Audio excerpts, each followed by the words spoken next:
নির্বাচন তো দূরের কথা, এই অবৈধ সরকার আর গুনে গুনে 30 দিন থাকতে পারবে কিনা তাতেই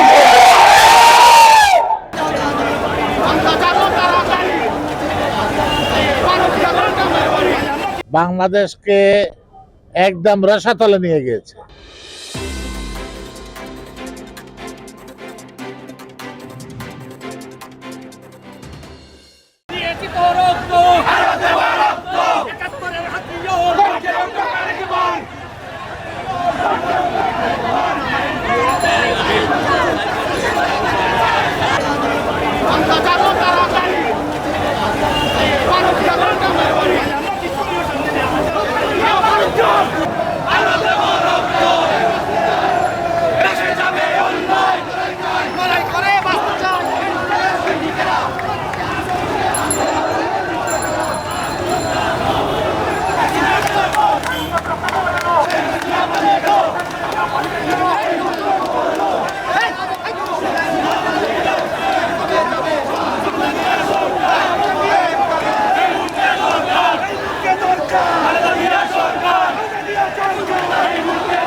এই সরকার তো কোনো স্বাভাবিক সরকার না। স্বাভাবিক সরকার হয় যারা মানুষের সম্মতি নিয়ে দেশের ব্যবস্থাপনার দায়িত্বে মানুষ তাদেরকে পাঠায়, আর এই সরকার ক্ষমতা দখল করে আছে। এটা একটা জুয়ারি সরকার, দুইবার তারা জুয়া খেলেছে। আপনারা দেখবেন পাকা জুয়ারি যারা, এরাও জুয়ার দান থেকে লোক সংগ্রহ করে উঠে আসতে পারে না, বারবার টাকা লাগায়, বারবার টাকা লাগায়, 2 বার 4 বার 5 বার 6 বার 7 বার জিতে হয়তো নামধামও কামায়, তারপর একবার সর্বশান্ত হয়ে বাড়িতে ফিরে আসে কাঁদতে কাঁদতে। এই যে শেখ হাসিনা সরকার, জুয়ারি সরকার, 2 বার বাংলাদেশের নির্বাচন ব্যবস্থা নিয়ে জুয়া খেলেছে। 14তে প্রমাণ করেছে মানুষের ভোটের দরকার নাই, সাধারণ মানুষের ভোটের দরকার নাই, তাদের দল আর প্রশাসন থাকলে ক্ষমতায় যাওয়া যায়।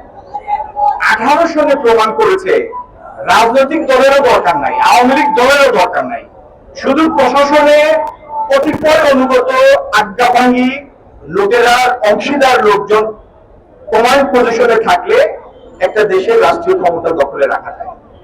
সেই 2 বার জুয়ার দানে জিতে এদের আত্মবিশ্বাস, অহমিকা এখন আকাশ ছুঁয়েছে। এরা মনে করে তারা কিয়ামত পর্যন্ত ক্ষমতায় থাকবে, কিন্তু এইবার আর এই জুয়ার দানে রেজাল্ট হবে না। নির্বাচন তো দূরের কথা, এই অবৈধ সরকার আর গুনে গুনে 30 দিন থাকতে পারবে কিনা তাতেই আজকে সারা দেশব্যাপী আমাদের প্রতিটি জেলা শহর এবং মহানগরের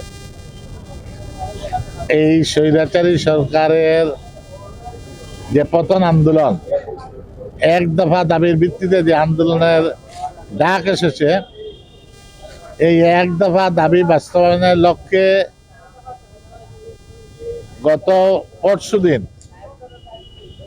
ঢাকার বিভিন্ন মহাসড়কে যে সরকারের পেটুয়া বাহিনী এবং পুলিশ যে তাণ্ডব চালিয়েছে,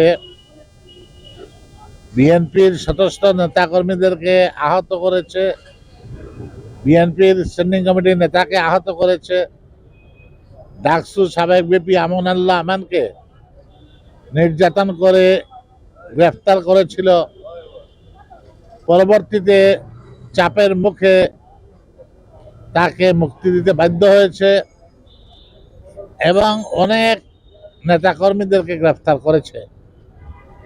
তার প্রতিবাদে আজকে সারা দেশব্যাপী বিক্ষোভ সমাবেশ। আপনারা সবাই জানেন যে এই আওয়ামী দুঃশাসনের এই 15 বছরের বাংলাদেশকে একদম রসাতলে নিয়ে গিয়েছে। মানুষের ভোটের অধিকার, বাতের অধিকার, মানুষের গণতান্ত্রিক অধিকার আজকে কোনো কিছুই এই সরকারের কাছে নিরাপদ নয়। তারা এই দেশটাকে লুটে পুটে খেয়েছে, দেশের গণতন্ত্রকে গলা টিপে হত্যা করেছে, আজকে মানবাধিকারকে লঙ্ঘন করেছে, দেশে আইনের কোনো শাসন নেই। এই সব কিছু মিলিয়েই আজকে সারা দেশব্যাপী যে দ্রব্যমূল্যের যে ঊর্ধ্বগতি, মানুষের ক্রয় ক্ষমতার বাইরে, গরিব মানুষ আরো দিনের পর দিন গরিব হচ্ছে। আর একটি বিশেষ গোষ্ঠী তারা লুটপাট করে আজকে বিদেশে টাকা পাচার করে আজকে জনক্ষোভে পরিণত হয়েছে। এই সব অপকর্মের প্রতিবাদে আজকে সারা জাতি ঐক্যবদ্ধ, সকল রাজনৈতিক দল ঐক্যবদ্ধ। আমাদের একটাই দাবি, শেখ হাসিনা এই বুটচুর সরকার, তাকে অবশ্যই পদত্যাগ করতে হবে। তত্ত্বাবধায়ক সরকার নির্বাচন দিতে হবে, দেশনেত্রী বেগম খালেদা জিয়াকে মুক্তি দিতে হবে। আমাদের নেতা তারেক রহমান, আগামী বাংলাদেশের রাষ্ট্রনায়ক তারেক রহমানকে বীরের বেশে বাংলাদেশে ফিরিয়ে আনতে হবে। এইসব দাবি দেওয়ার ভিত্তিতে আমাদের যে চলমান আন্দোলন, এই আন্দোলনকে আমরা এক দফা দাবিতে পরিণত করেছি। এতে এই এক দফার আন্দোলনকে আরো বেগবান, আরো শক্তিশালী করার জন্য আমাদের এই আজকের এই কার্যক্রম, এবং এই কার্যক্রম প্রতিনিয়তই চলমান থাকবে যতদিন না পর্যন্ত এই সরকারের পতন না ঘটে।